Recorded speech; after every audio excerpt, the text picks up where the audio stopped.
நான் இந்த ஜாதின்னு பெருமையாக சொல்லிக்கிறேன் கூட இது விஷயத்தை கேட்டால் ஏற்றுக்க மாட்டான். ஏன்னா அவன் பிடிச்சான் லவ் பண்ணான், பிடிக்கலன்னா ஒன்று கட்டி வை, இல்லை ஏதாவது சொல்லி தொத்தி விடு. ஒரு ஆளை கொல்றது எப்படியா நியாயமாக இருக்கும் அப்படின்றது யாருமே ஏற்றுக்கல.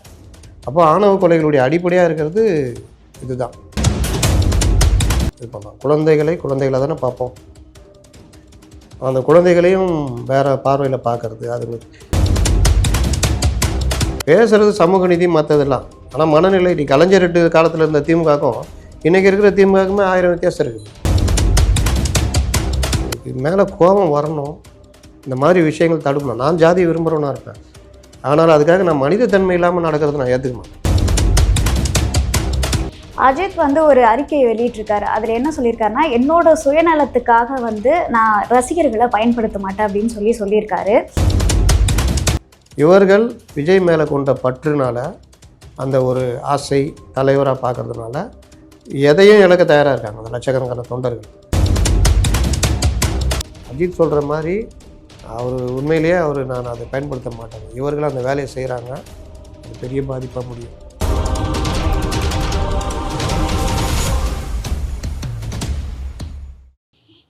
இப்போ ஆணவ கொலை நடக்கிறதுக்கு சனாதனம் தான் காரணம்னு சொல்லி திருமாவளவன் அவர்கள் சொல்லியிருக்காரு. ஸோ இதை பற்றி நீங்கள் என்ன நினைக்கிறீங்க? ஆணவ கொலை ஏன் நடக்குது சொல்லுங்கள். எதனால் நடக்குது அப்படின்னா, அந்த ஜாதியின் அடிப்படையில் தான் நடந்துட்டுருக்கு. சாதி எப்படி வந்துச்சு? அது காலங்காலமாக இருக்கிறது அப்படின்ற மாதிரி சொல்கிறாங்க. காலங்காலமாக எப்படி இருக்குது? இப்போ மக்கள் தொழில் பண்ணுறாங்க இல்லையா, ஸோ அதன் அடிப்படையில் ஜாதிகள் எப்படி உருவாச்சு? மக்கள் தான் உருவாக்கி இருப்பாங்க. மக்கள் உருவாக்கல. அதுதான் இந்த 4 வேதங்கள், அதில் வர்ணாசிரமம், இந்த மாதிரி இந்தந்த ஜாதி இப்படின்னு தொழிலை வச்சு தான் வந்தது. அதுக்கப்புறம் அது பிரிஞ்சு அதை மேல் ஜாதியில் தான் வந்துச்சு. ஆனால் அதை இடைநிலை ஜாதின்னு சொல்லுவாங்க, ஓபிசி பிசி. அவர்கள் கடுமையாக கடைப்பிடிக்க ஆரம்பித்தாங்க. இதில் காலில் உருவான தலித் மக்கள், பட்டியலின மக்களை அவர்களே தாழ்த்தப்பட்டவர்கள், ஒதுக்கப்பட்டவர்கள் மாதிரி வைக்கிறாங்க. அது இன்னை வரைக்கும் நம்மளுக்குள்ளே ஊறி இருக்குது, எல்லாமே இருக்குது. அப்போ இதில் இந்த ஜாதி மாதிரி திருமணம், லவ் பண்ணுறது, இந்த மாதிரி பண்ணும்பொழுது அதை எல்லாருமே அந்த மாதிரி இல்லை. அதை பொறுக்காத சிலர் சில இடங்களில் கடுமையாக இது பண்ணி கடத்தி கொலை பண்ணுறது, இந்த மாதிரி கூட்டிகிட்டு போய் கொலை பண்ணுறதுலாம் நடக்குது. இவர்களை எல்லா மனிதனாக இருக்கிற ஜாதியே ஏற்றுக்கொள்ளுகிற யாரும் கூட இதை ஏற்றுக்கல. புரியுதா? நான் இந்த ஜாதின்னு பெருமையாக சொல்லிக்கிறேன் கூட இது விஷயத்தை கேட்டால் ஏற்றுக்க மாட்டான். ஏன்னா அவன் பிடிச்சான் லவ் பண்ணான், பிடிக்கலன்னா ஒன்று கட்டி வை, இல்லை ஏதாவது சொல்லி தொத்தி விடு. ஒரு ஆளை கொல்றது எப்படியா நியாயமாக இருக்கும் அப்படின்றது யாருமே ஏற்றுக்கல. அப்போ ஆணவ கொலைகளுடைய அடிப்படையாக இருக்கிறது இதுதான், இந்த வர்ணம், இந்த ஜாதியுடைய அடிப்படை தானே அதில் வருது. எதை வச்சு பார்க்குறீங்க? நீ இந்த இது, நாங்கள் இந்த இது, நீ எப்படி எங்கள் வீட்டு பொண்ணை விரும்பலான்றது தானே. அப்போ திருமாவளவன் சொல்கிறது உண்மை தானே. இப்போ பல பேரும் என்ன கருத்து சொல்கிறாங்க அப்படின்னா, தனிச்சட்டம் கொண்டு வந்தால் இந்த ஆணவ கொலையை நடக்காது அப்படின்னு சொல்கிறாங்க. ஒரு புறம் ஆல்ரெடி சட்டங்கள்லாம் கடுமையாக தான் இருக்குது, இருந்தாலுமே நடந்துட்டுருக்கு, அதுக்கு எல்லாருமே மாறணும் அப்படின்னு சொல்லிட்டு இருக்காங்க. தனி சட்டம் கொண்டு வந்தால் இந்த விஷயங்கள்லாம் மாறுமா? குழந்தைகளுக்கு எதிரான குற்றங்கள் நடந்துக்கிட்டே இருந்தது. போக்சோ சட்டம் வந்தோன்னே எவ்வளோ பேர் மாட்டுறாங்க. இதில் பாதி பேர் பயந்து போய் இது பண்ணலாம். குழந்தைகளை தானே பார்ப்போம்.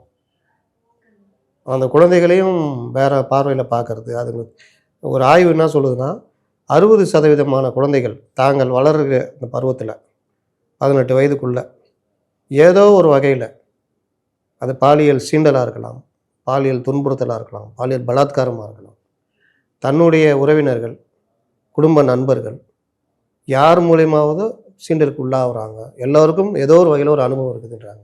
குட் டச் பேட் டச் சொல்கிறாங்கல்ல, ஏதோ ஒன்று, அது பாலியல் சீண்டலில் தானே வரும். அப்போ எல்லோருக்குமே ஒரு அனுபவம் இருக்குது.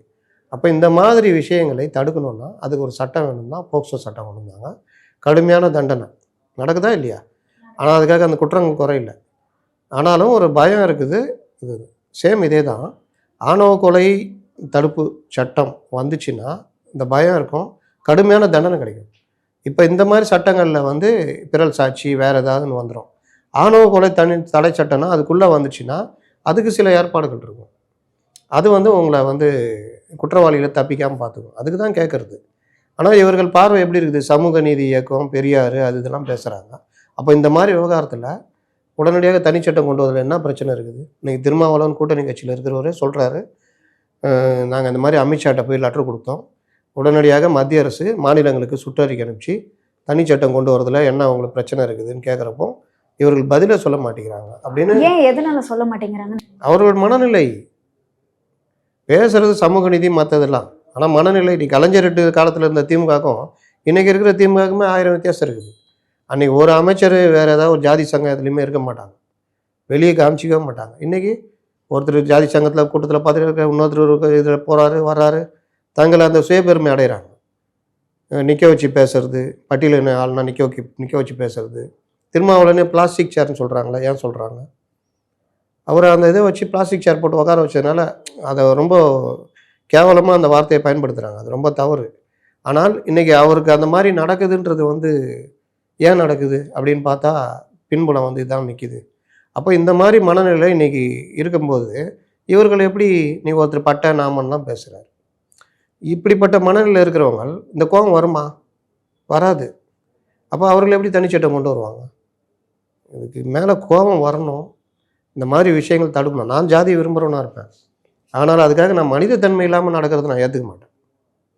நான் அதை ஏற்றுக்கலைங்க. ஆனால் அதுக்காக நீ எப்படியா கொலை செய்வேன்? அவனை துரத்தி விடு, ஏதாவது பண்ணு, உன் பொண்ணு மனசை மாற்றப்பாரு, அவ்வளோதானே சொல்ல முடியும். ஆனால் அரசியலமைப்பு கொடுத்துருக்க உரிமை என்ன? 18 வயதை கடந்தவர்கள் விரும்பியவர்கள் திருமணம் பண்ணிக்கலாம், ஜாதி மதம்லாம் தடை இல்லைன்னு. சரி, அதை மீறி உங்களுக்கு பிடிக்கல அப்படின்னா சொல்லி பாருங்கள், இல்லை ஏதோ ஒரு வகையில். ஆனால் கொலை பண்ணுறதுக்கு யார் உங்களுக்கு ரைட்ஸ் கொடுத்தது? அதுக்கு பேர் தான் ஆணவ படுகொலை. அது தடுக்கிறதுக்கு தனிச்சட்டம் வந்து தான் தீரணும். இவ்வளோ நடந்த பிறகும் வாய் திறக்கிறாரா முதல்வரும் மற்றவங்களும்? பல பேர் இந்த சமூக நீதின்னு பேசுகிற காவலர் வீரமணிலாம் 3 நாள் பொறுத்து அறிக்கை விடுறாரு. அப்படியே போகிற போக்கில் என் போராட்டம் நடத்துங்களேன், கூட்டணி கட்சி தானே, சமூக நீதிக்காக போராடுறவங்க தானே, இந்த விஷயத்துக்கு இதை எதிர்த்து கேள்வி கேட்குறவங்களே வந்து ஜாதி பார்க்குறாங்கன்னு சொல்கிறீங்களா? எதிர்த்து கேள்வி கேட்குறவங்கன்னா புரியல. இப்போ நீங்கள் சொன்னீங்களே, ஸோ இந்த ஆட்கள்லாம் வந்து ஏன் இதை பற்றி பேசலை அப்படின்ற மாதிரி வந்து சொன்னீங்க. அவங்க பேசாததுக்கு காரணம் 2 காரணம். ஒன்று, அவர்களுக்கு இதை ஏற்புடையதாக இருக்குது. 2வது, கவர்மெண்ட்டுக்கிட்ட நம்ம ஏன் பகச்சிக்கணும்? வீரமணிலாம் அதுதான். இதே ஏடிஎம் கவர்மெண்ட் இருந்தால் அப்படியே ஓங்கி ஒழிச்சு போராட்டம்லாம் நடத்திருப்பாங்க. ஆணவ கொலை தடுப்பு சட்டம் என்ன ஆனது? பாசிச அரசு அதுன்னு. திமுக கவர்மெண்ட் ஆச்சா? கோச்சிக்கிட்டாருன்னா போனார். அதனால் அப்படி தான் காரணம். இப்போ எடப்பாடி அவர்கள் வந்து சுற்றுப்பயணம்லாம் மேற்கொண்டுட்டு வராரு. இந்த சுற்றுப்பயணம் வந்து எப்படி இருக்கு? பல இடங்களில் பெரிய எழுச்சியாக இருக்குது. இன்னொன்று, அவர் இந்த பழைய விஷயங்களை ஞாபகப்படுத்துகிறாரு. இந்த கறவை மாடு நான் கொண்டு வருவேன், லேப்டாப் கொடுப்பேன், அந்த இது பயிர்க்கடன் தள்ளுபடி, இந்த மாதிரி பல இது அணைகள் தூர்வாடுறது, மகளிருக்கு 1500 ரூபாய் கொடுப்பேன் பண்ணுவேன்ற சொல்கிறதுலாம் வந்து அவருக்கு அது ஒரு பெரிய சாதகமான விஷயமா மாறும். இன்னும் வந்து மின் கட்டணத்தை மாதந்தோறும் கொண்டு வந்தார் சொன்னார்னா இன்னும் நல்லாயிருக்கும். இந்த இவங்க சொல்கிற ஆணவ கொலை தடுப்பு சட்டத்தை நான் கொண்டு வருவேன்னு சொல்லணும், தைரியம் வேணும் அதுக்கு. ரொம்ப பேர் நீங்கள் கேட்டிங்களே, அதுக்கு என்ன காரணம்னா தென் மாவட்டங்களில் வாக்கு சதவீதம் போயிடுமோ, பட்டியலின மக்களுக்காக நம்ம நிற்கிறோன்ற மாதிரி ஆகிடுமோன்னு. இது பட்டியலின மக்களுக்கான விஷயம் இல்லை. இந்த ஜாதியில் கட்டுறவங்க அந்த ஜாதியில் விரும்பினா கூட ஆணவ கொலை நடக்கும். ஆனால் இதை இப்படி கொண்டு போயிட்டு இருந்தோன்னா அதுக்கும் பயப்படுறாங்க. அதெல்லாம் தைரியமாக துணிஞ்சு இந்த மாதிரி விஷயங்களை நான் பண்ணுவேன்னு சொன்னார்னா இன்னும் இருக்கும். அடுத்தடுத்து அவர் டெவலப் ஆகிட்டே போகிறார். இந்த விஷயங்கள் நான் பண்ணுவேன், அது பண்ணுவேன்றது ஒரு தேர்தல் அறிக்கை மாதிரியே போய்கிட்டு இருக்குது. இதெல்லாம் ஒரு தொகுப்பாக போட்டால் அதுவும் ஒரு இதாகும். இப்போ லேப்டாப் இருக்கட்டும், இந்த மகளிருக்கு இந்த இருசக்கர வாகனமாக இருக்கட்டும், பல விஷயங்கள் 4000 அம்மா மினி கிளினிக் மறுபடியும் நான் கொண்டு வருவேன்றாரு. இந்த மாதிரி பல விஷயங்கள் வந்து அவருக்கு சாதகமாக அமைய. அஜித் வந்து ஒரு அறிக்கையை வெளியிட்டிருக்காரு. அதில் என்ன சொல்லியிருக்காருன்னா, என்னோட சுயநலத்துக்காக வந்து நான் ரசிகர்களை பயன்படுத்த மாட்டேன் அப்படின்னு சொல்லியிருக்காரு. இப்போ இவர் விஜய் வந்து அதாவது விஜயை வந்து குத்தி காட்டுற மாதிரி பேசியிருக்காரா? இதில் அரசியல் தூண்டல் இருக்குன்னு நினைக்கிறீங்களா? அஜித் மட்டும் இல்லை, சூர்யாவும் வந்து என்னை வாழ வச்ச ரசிகர்களுக்கு நான் பண்ணுன்றதாக இந்த மாதிரி அறக்கட்டளை தொடங்கி பண்ணுறேன்றாரு. இதில் என்னென்னா, நான் மறைமுகமாகவோ நேரடியாகவோ ரசிகர்களை நான் வந்து பண்ண மாட்டேன்னு சொல்கிறதுடைய அடிப்படை என்னென்னா, நீங்கள் ரஜினிகாந்த் கட்சி ஆரம்பிக்கும் போது நான் எம்ஜிஆர் மாதிரி வருவேன், எம்ஜிஆர் அடுத்த நறுப்பேன் அதெல்லாம் பேசினார். திடீர்னு அவர் பேக் அடிக்கிறார். அப்போ அவர் சொன்ன வார்த்தை, என் ரசிகர்கள் என்னை நம்பி இருக்கிறாங்க, அவங்க இதற்காக பணத்தை செலவழித்து நடுத்தருக்கு வர்றதை நான் விரும்பலை, அதனால் நான் வந்து அரசியல் கட்சி ஆரம்பிக்கிறதை நான் ட்ராப் பண்ணுறேன். இப்போ விஜய் கட்சி மறைமுகமாக இல்லை, நான் நேரடியாக சொல்கிறேன். நான் இன்றைக்கி தாவேகால இவர்கள் வேலை வாங்குறது எல்லாம் அப்பழுக்கற்ற தொண்டர்கள் லட்சக்கணக்கில் இருக்கிறோம். கை காசை செலவழிச்சிக்கிட்டே இருக்கிறோம் இன்னை வரைக்கும். இவர்கள் எதுவுமே அவர்களுக்கு பண்ணல. ஒரே ஒரு இது ஆட்சிக்கு வந்து அவங்க அது பண்ணுறேன்னு உருட்டிகிட்டு இருக்கிறாங்க. இவர்கள் விஜய் மேலே கொண்ட பற்றுனால, அந்த ஒரு ஆசை தலைவராக பார்க்கறதுனால எதையும் இழக்க தயாராக இருக்காங்க அந்த லட்சக்கணக்கான தொண்டர்கள். அதை இவர்கள் பயன்படுத்திக்கிறாங்க. இப்போ ஒரு கூட்டம் நடத்தணுமா, மாவட்ட செயலாளர் அதை பண்ணோம் இது பண்ணோம், எல்லாம் மாவட்ட செயலாளர் தலையில் உழுது, நிர்வாகிகள் தலையில் உழுது. இவங்க எல்லாம் யாருன்னு பார்த்தா கடைநிலையில் இருக்கிறவங்க. இப்போ திமுகலே அதிமுக பார்த்தீங்கன்னா பெரிய லெவலில் பணக்காரனாக இருப்பான், இல்லை ஆட்சியில் இருந்து அது மூலிமா வருமானம் பற்றி அவன் செலவழிக்கக்கூடிய இடத்துல இருப்பான். ஆனால் இன்றைக்கி தாவேகா பார்த்தீங்கன்னா அதில் இருக்கிறவங்க எல்லாம் ஒரு மளிகை கடை வச்சுருக்கவங்க, ஒரு ஓரளவுக்கு அப்போ தான் வாழ்க்கையில் தலையெடுக்கிற லெவலில் இருக்கிறாங்க. அவங்கள வந்து பெரிய அளவில் இந்த முதலாளித்துவ கட்சிகளோட பெரிய கட்சிகளோட மோதுற மாதிரி அதை செலவு பண்ணு, இதை பண்ணு, அதை கூட்டிகிட்டு வா, அங்கே கூட்டிகிட்டு வா, அதை பண்ணு, இதை பண்ணுன்னா அவன் கிட்டத்தட்ட அவன் சேமிப்பை இழந்து நடுத்தருக்கு வர்ற மாதிரி இருக்குது. அப்போ அவங்கள பயன்படுத்துறது தானே. நான் எல்லா இடத்துலையும் விசாரிச்சிட்டேன். உங்களுக்கு கட்சி மேலிடத்துலேருந்து ஏதாவது உதவி பண்ணுறாங்கன்னா ஒன்றுமே கிடையாது. இவர்களாக நடத்துவாங்கல்ல, அதுக்கு சோறு போடுறாங்கல்ல, மண்டபம் வாடகை, அது இவங்க பார்த்துக்கிறாங்க. ஆனால் அங்கே கூட்டு வர்றது எல்லாமே இவர்கள் வண்டி வச்சு கூட்டு வரதெல்லாம். இந்த மாதிரி திரும்ப திரும்ப ஒருத்தன் பண்ணியிருந்தா எவ்வளோ செலவாகும் யோசிச்சு பாருங்கள். விஜய் பிறந்த நாளுக்கு நீ சரியாக செய்யலைன்னு ஒருத்தர் தூக்குறேன் அப்படின்றாங்க. எவ்வளோ தான் பண்ண முடியும்? என்ன பண்ண முடியும்? ஒரு பேனர் வைக்கணும்னா 10,000 ரூபா ஆகும். நீங்கள் ஒரு தண்ணீர் பந்தல் வைக்கணும், இல்லை அன்னதானம் பண்ணணும், இந்த மாதிரிலாம் பண்ணணும்னா லட்சக்கணக்கில் செலவாகிட்டே இருக்கும். இப்போ இவர்கள் கொடுக்குற ஒர்க்கு, இப்போ விஜய் நாளைக்கு பிரச்சார பயணம் வராருன்னா அதுக்கு எல்லாத்துக்கும் இவர்கள் பணம் செலவழித்து லாஸ்ட்டில் 2026 குறிப்பிட்ட பர்சன்டேஜ் மட்டும் வாங்கிட்டு ஆட்சியை பிடிக்காமல் இவங்க போகும்போது, ஏன்னா தனியாக நின்று ஒன்றும் பண்ண முடியாது, சோர்ந்து போய் மட்டும் இல்லை, வாழ்க்கையுடைய சேமிப்பையிலேருந்து நடுத்தரில் நிற்பாங்க பல பேர். அன்றைக்கி அவர்கள் சொல்லி எதுவுமே அம்பலம் ஏறாது. இவர் வாட்டில் இன்னொரு படம் நடிக்கிறதுக்கு டேட்டு கொடுத்துட்டு போயிட்டே இருப்பார். கட்சி நடத்தலாம்பா, போகும்பா, அப்படி தியாகம்தான் உன்னை உயர்த்தும் அப்படின்னு ஒரு படத்தில் சொல்லுவாங்க. புதுப்பேட்டையா ஏதோ ஒரு படத்தில் சொல்லுவாங்க. அந்த மாதிரி தியாகம்தான் உன்னை உயர்த்தும்ட்டு போயின்னே இருப்பாங்க. ஆனால் அதுக்கு இவங்க கொடுக்குற வேலை, வீடு வச்சுருந்தா வீடு அடமானம் வச்சுருப்பான், ஏதாவது காசு வச்சுருந்தா அந்த காசை செலவழிச்சிருப்பான், பொண்டாட்டி நகையை எடுத்து விற்று பண்ணியிருப்பான், தலைவன் வருவான் முதல்வராக, வந்தவுடனே பாலாரும் தேனாரும் ஓடணுவான். ஒன்றும் ஓடாது. அதிமுகவில் தானே பார்க்குறோம். அதிமுகலையாவது தொண்டர்கள் லெவலில் இருக்கிறவங்க கொஞ்சம் அப்படி இப்படி வரதை பார்த்துருக்கோம். திமுகலாம் பணம் இருக்கிறவனுக்கு தான் பதவி, அது வட்டமாக இருக்கட்டும், பகுதியாக இருக்கட்டும், இதாக இருக்கட்டும். இல்லாட்டி அப்படியே நேராக அதிமுகலேருந்து வந்தீங்கன்னா அப்படியே பதவி கிடச்சிரும். அந்த மாதிரி தான் நீ நிலமை. அதனால் அஜித் சொல்கிற மாதிரி உண்மையிலேயே நான் அதை பயன்படுத்த மாட்டேங்க. இவர்களும் அந்த வேலையை செய்கிறாங்க, அது பெரிய பாதிப்பாக முடியும்.